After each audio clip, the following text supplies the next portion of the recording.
what I felt to talk about links to our planning for next year. I'm amazed that we are standing at the beginning of the second last month of the year, and all of us know that this time of the year, it's closing off things, getting ready for the next year. And I remember, feels like the other day, we stood at the beginning of the year and thinking of all the things that had to happen.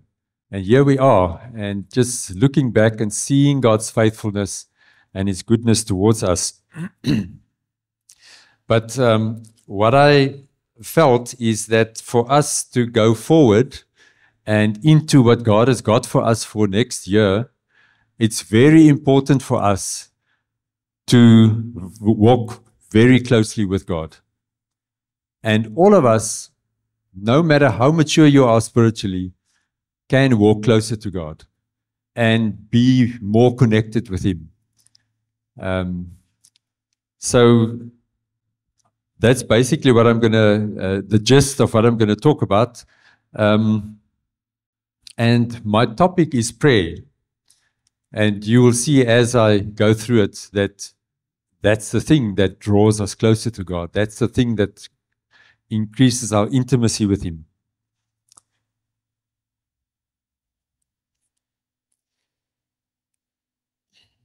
So many of you know that I'm a birder. I love bird watching. And I was thinking prayer a little bit to me is like bird watching. To do bird watching, you only need a pair of binoculars. And it doesn't need to be the most expensive ones. It can be a very reasonably priced one, and then you're good to go. And you can do it anytime, and you can do it any place.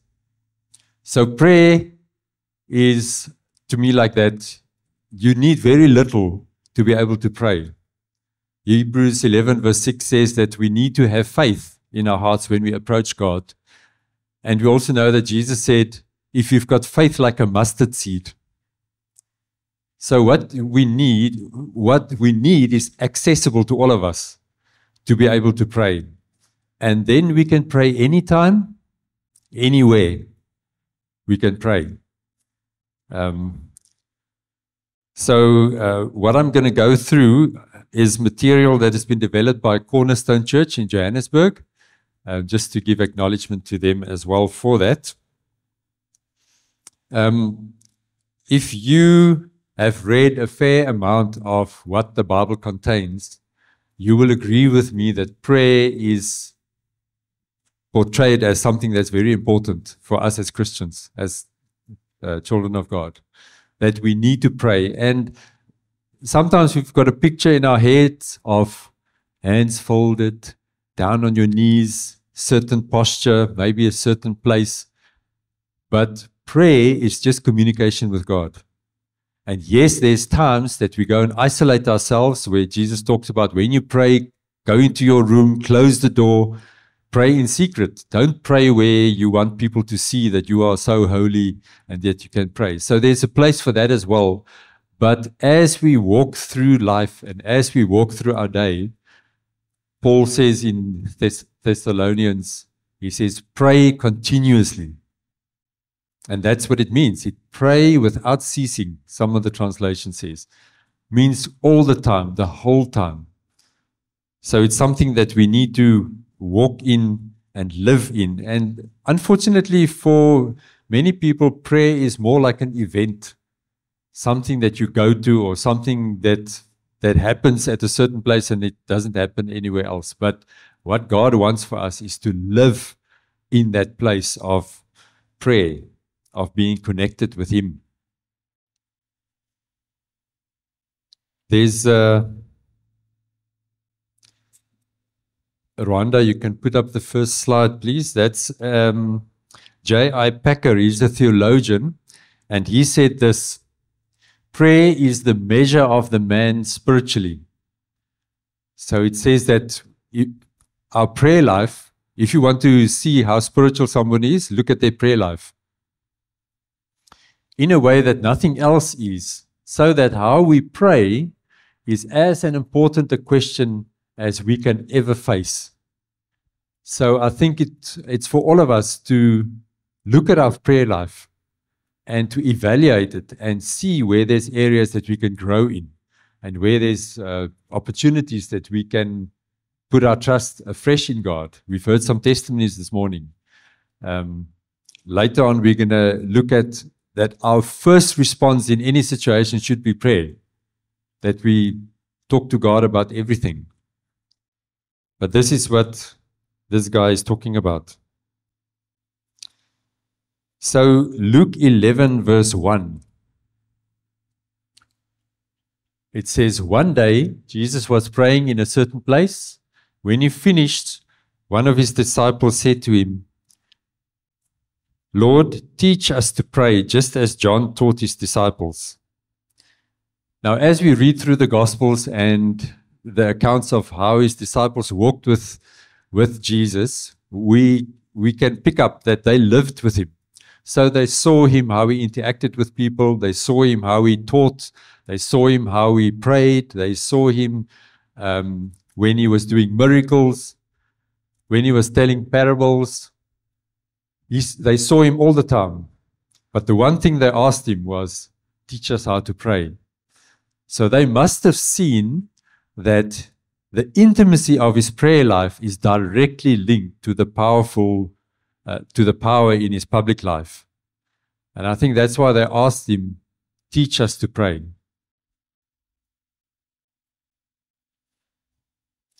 So for us as Jesus' disciples today, I think it's important for us to look at Jesus' prayer life and what we can learn from that.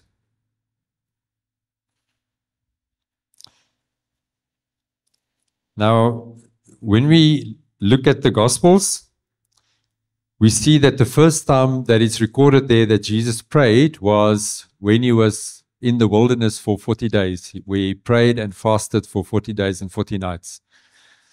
And what happened there is that was the time just before he was tempted by the enemy. And it was also the time just before he started with his public ministry. So we see that Jesus saw that as a critical time that he had to make sure that he hears the voice of the Father, that he's walking closely with the Father. We also see that how he countered the temptations of the enemy is he was speaking the words of God, the words of his Father, and he submitted himself under the truth of that and we're not distracted by the lies of the enemy. So that's the first account. That's in Matthew 4.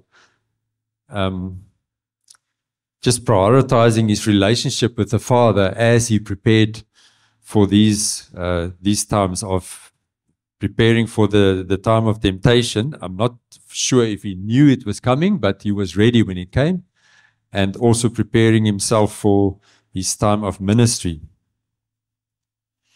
And then another account is in Luke 5, verse 16. It says there, but Jesus often withdrew to lonely places and prayed. So prayer is something that is now,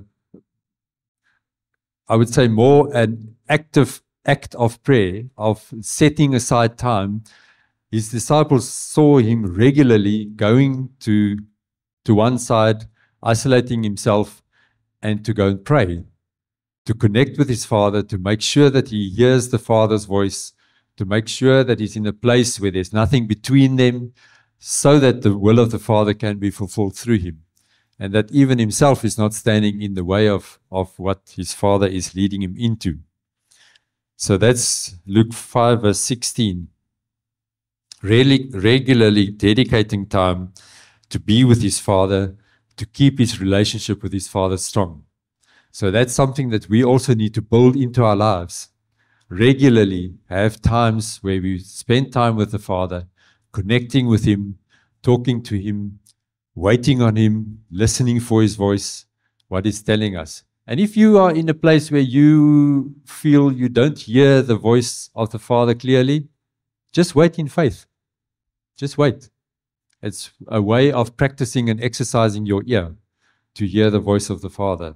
And you will hear his voice, and he will come through to you. He wants to connect with us and stay connected with us. Then there's 2 times where Jesus prayed right through the night. The one time was before he chose his 12 disciples. So we don't know exactly what Jesus prayed about, but when we look at the result, it most probably was to make sure with his Father and make sure the Father, he hears clearly who are the ones that he need to choose as his disciples and who need to be prepared for ministry when he goes back to heaven. So that was the one time. And then the other time was the night before he was crucified. I think we can understand that he spent the night praying, and there's more detail as to what he prayed and his interaction with his disciples and how he encouraged them to pray with him. And he was actually in a very difficult place. And we also hear that he read there where he said that if possible, can this cup pass by? That was his prayer. But he submitted himself under the will of the Father, and he said, not my will, but your will be done. So when we look at these 2 incidents, making sure that we hear the Father clearly, there's times that we need to set aside more dedicated time of spending time with the Father, and if needs be, at night, giving up our sleep, giving up our rest, just seeing that our connection with the Father as such an important thing that we need to make sure that we walk closely and intimately with him and hear his voice clearly as to what he leads us into.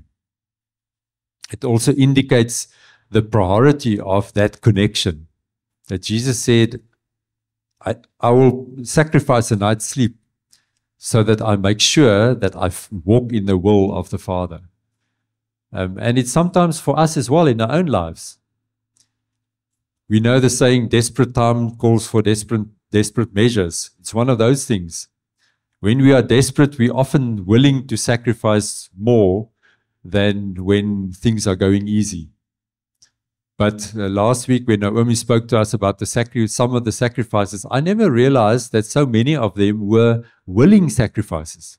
They were not required. But it's almost like that, where we willingly sacrifice our time. Almost when we are not in such a pressed position where we are desperate, but we just say, Lord, I just want to give you my time. Such a willing sacrifice. And then we see when Jesus was on the cross, the first words that was recorded that Jesus said on the cross was a prayer where he prayed and he said, Father, forgive them, for they do not know what they are doing. And his last words that is recorded was also a prayer where he said, Father, unto you I give my spirit. And to me, it's just a picture of Jesus talking to the Father about everything that was going on. That was now a very specific time and a focused time, but to me, it indicates how he lived his life, that even when others were not aware of it, he was communicating with the Father, and he was talking to the Father. And it's an encouragement for me to make sure that I talk to the Father about everything. And also, when we look at the situation where Jesus, especially when he prayed and said, forgive them, for they do not know what they are doing. That was Jesus' first response to a difficult situation. That we develop and ask God to help us to develop the capacity to let prayer be our first response. Not frustration, not anger, not I must get back to this one. We know the scripture that says that our struggle is not against flesh and blood, but so often we see this one in front of us as the enemy. But not to do that, but to our first response when there's somebody that's a challenge to us, pray. Say, Lord, help me with this, and then submit ourselves under the will of God. Where he says, show love even to your enemies, that we obey him. Because to obey him is an acknowledgement of his lordship in our lives. Okay, and then there's, in the Gospels, there's 15 occasions that's recorded of Jesus praying. And 11 of those occasions come from the Gospel of Luke. And we know that in Luke, he portrays Jesus very strongly as the Son of Man. And we are all of us are sons and daughters of men. So if Jesus had to that prayer as a priority in his life, then I think all of us must agree that we need to have prayer as a priority in our lives.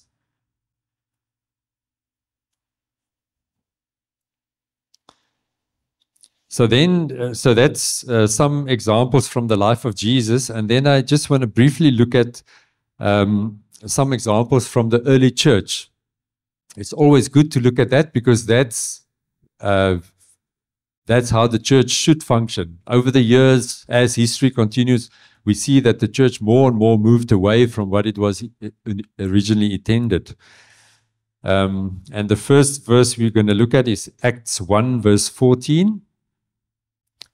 Acts 1 verse 14 says, they all joined together constantly in prayer along with the woman and Mary, the mother of Jesus, and with his brothers. Now this is the NIV translation. When you look at the ESV translation, where it says they're constantly in prayer, they use the word devoted to prayer.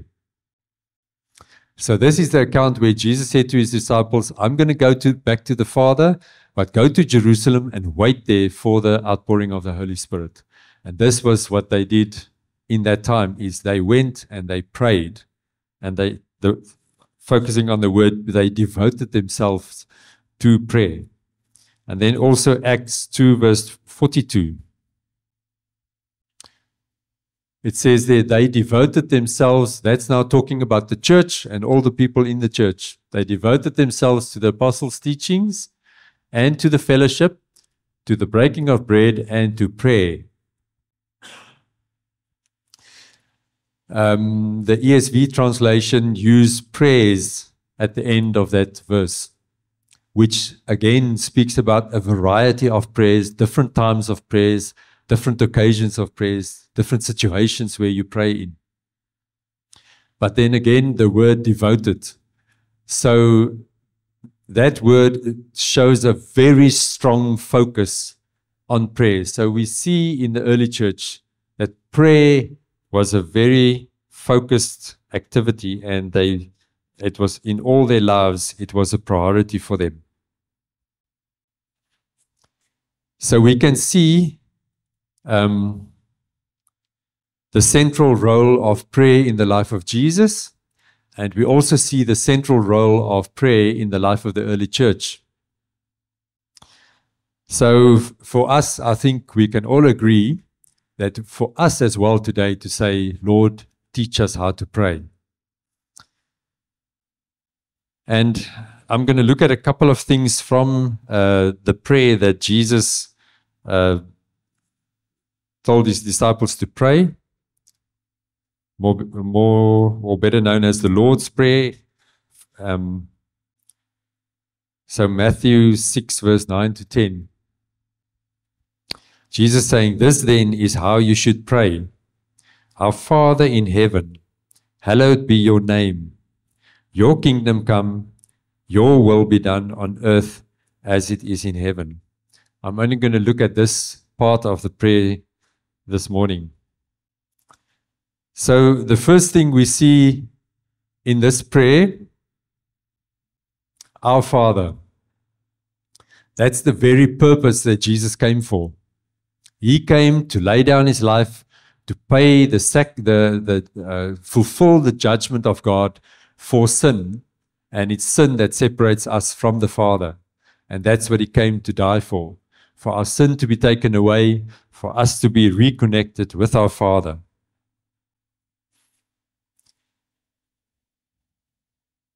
That we may know him and that we may grow in our relationship with him, to restore this broken relationship. John 17 verse 1 to 3. Now John 17 is where Jesus was praying just before he went to the cross. And he says there, Father, the time has come, glorify your Son, that your Son may glorify you, for you granted him authority over all people, that he might give eternal life to all those you have given him. Now this is eternal life, that they may know you, the only true God, and Jesus Christ, whom you have sent. Eternal life is not something that's waiting for us after we die on earth. Eternal life is something that we started walking in the day we got saved. That is that restored relationship with the Father. And that is what Jesus was praying about, for us as his children to grow in that relationship. And prayer, to me, is the key for us to grow in our relationship with the Father. When we pray, we express our trust in God. And we also celebrate this restored relationship. And this relationship with the Father is always a child-parent, a child-father relationship. We will never outgrow that while we're on earth. We will never outgrow that. It will stay that child-father relationship. And the aspects that are key there is trust and dependency. And we should pursue that in our own hearts, that we continue to trust God. And whenever we find ourselves in a situation where we feel our trust is shaky, that we come back to that place and say, Father, I trust you. That's where I'm safe. That's where I plant myself. And the thing of dependence upon the Father, that we stay dependent upon him. I think sometimes we feel, no, God is telling me to do something, and I say, "Shup, thanks God, I know how to do this." Or maybe you go through for a second time through a similar situation, and God helped you the previous time, and you think, "Oh, I know how to do this." But God wants us to walk closely with him, because it's not necessarily the same way that he's going to lead you through that one. That I, again, just go back to God and say, "Lord, I'm struggling here. What must I do here?" Okay. That we stay connected with him, stay dependent upon him, and stay trusting him. Martin Luther, he said the following: prayer is not overcoming God's reluctance. Prayer is not a tool that we can use to convince God to do something for us. Okay? God has given us prayer. He says, but prayer is laying hold of God's willingness. God is willing to bless us. He's willing to walk with us. He's willing for us to encounter his goodness. But it's often us in our own hearts and in our own minds that's got things that block us from that. And in prayer, we come and we humble ourselves before him and we surrender to him.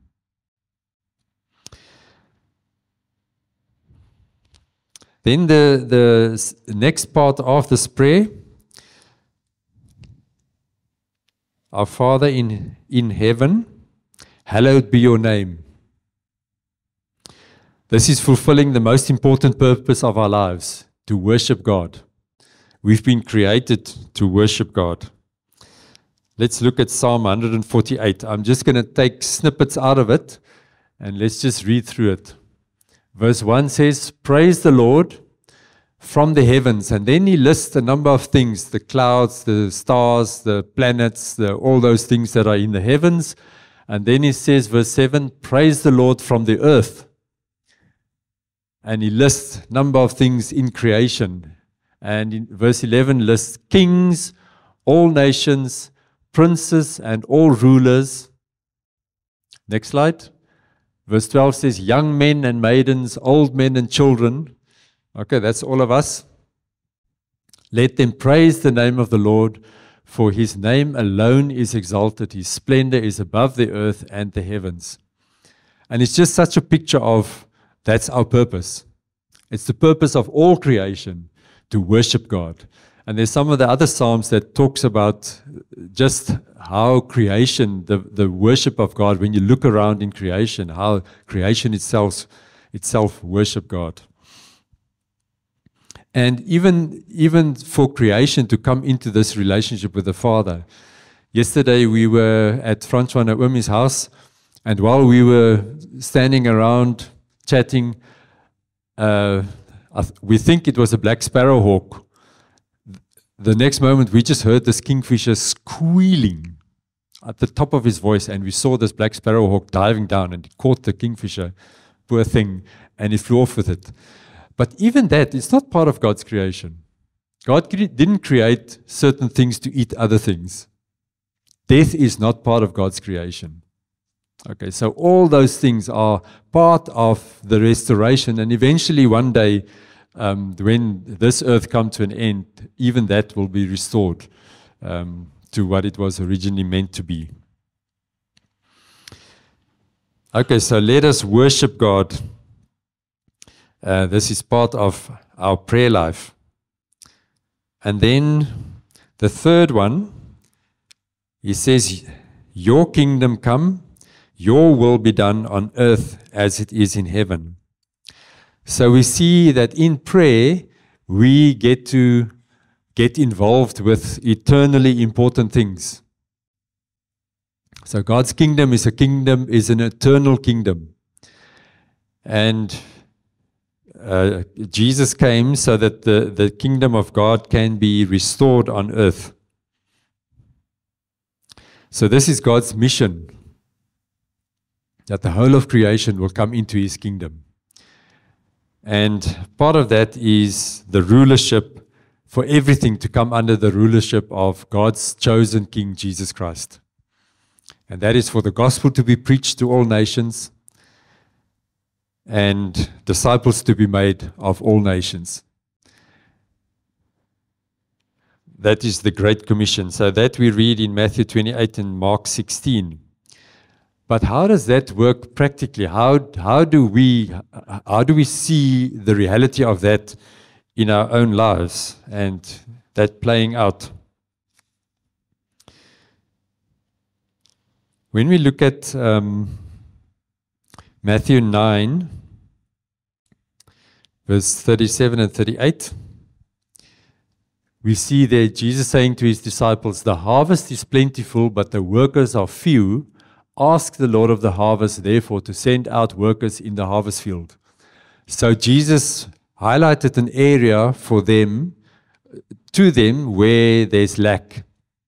And he said to them, pray and ask God to send workers into the harvest field. So as we make time for prayer, God will show us what we need to pray for. And he will highlight things just like Jesus did here for his disciples. And he said, pray for that. And God will put people on our hearts. God will put situations on our hearts. He would sometimes put countries on our hearts to pray for. And with each one of us individually, God wants to walk a road in this of involving us, what he created us for, in his kingdom to come on earth. And also for us as a church, there's things that he wants to do with us as a church in our togetherness in the coming of his kingdom on earth. You will highlight things for us to pray about. And then what we see is the heading of chapter, now that is Matthew chapter 9. That's the last two verses of chapter 9. And the heading of chapter 10 is Jesus sends out his disciples. And that's how God works. He gives us things to pray for, and then sometimes he calls us into some of those things. Just from experience, he will give us things to pray for way more than what we can physically get involved in. But with our prayers and the prayers that he lays on our hearts to pray into those situations or for those people, he used that, and in that way we partner with God into those situations. But then we also find sometimes that he calls us to actually go into some of these situations and to play a practical role in that. Just like Jesus said to his disciples, pray that God will send out workers, and then he said to them, now you go out as workers into this harvest field and go and fulfill. And so the prayer is the first step in the process of you walking out in God's purposes and plans for your life. So in closing, what we read in the life of the early church, they devoted themselves to prayer.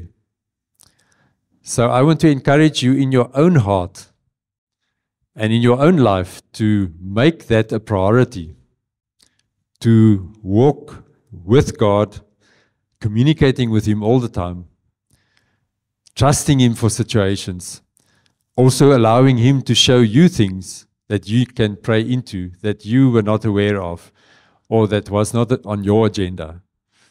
And as we do that, we grow in our relationship, in our closeness and our connection with Him. And I think that's why Jesus also encouraged His disciples to pray first, because they heard His voice and they heard His direction for what they needed to pray into. But when they went out, they were away from Jesus, and there they had to follow the leading. The Holy Spirit was with them, I believe, leading them there as to what to do in situations, how to respond, what to share with the people that they met, what prayers to pray, because they came back and they were testifying of the miracles that happened. So we need to hear His voice. We hear His voice in prayer, and we hear His voice as He sends us out as we go. So let us devote ourselves to prayer for God to lead us into our future and going forward. So just a couple of practical things. Personally, regular scheduled prayer times. Just like you make time to have a meal, make time to have a prayer time, for the sake of building and strengthening your relationship with the Father. Have spontaneous prayer times. You might visit someone and you didn't have the intention to go and pray for them, but something comes up in a moment. They share something, or you share something that you're struggling with. In that moment, just say, let's just pray together. And make prayer our first response to everything. Okay, so the next time the taxi drives in, pray for the guy. Don't shout at him. Maybe you would want to shout your prayers. But yeah. So then corporately also, whenever we get together, when you get together in your connect groups, pray together. When you visit together, as maybe there's somebody in the church that you say, I would like to go and visit that one. When you get together, pray together. Then there's also the arranged prayer times. Every Sunday morning at 8:30, we pray before the service. That's anyone can join there. Okay? And then also we've got our monthly corporate prayer meetings. So I want to encourage you to join in that as well.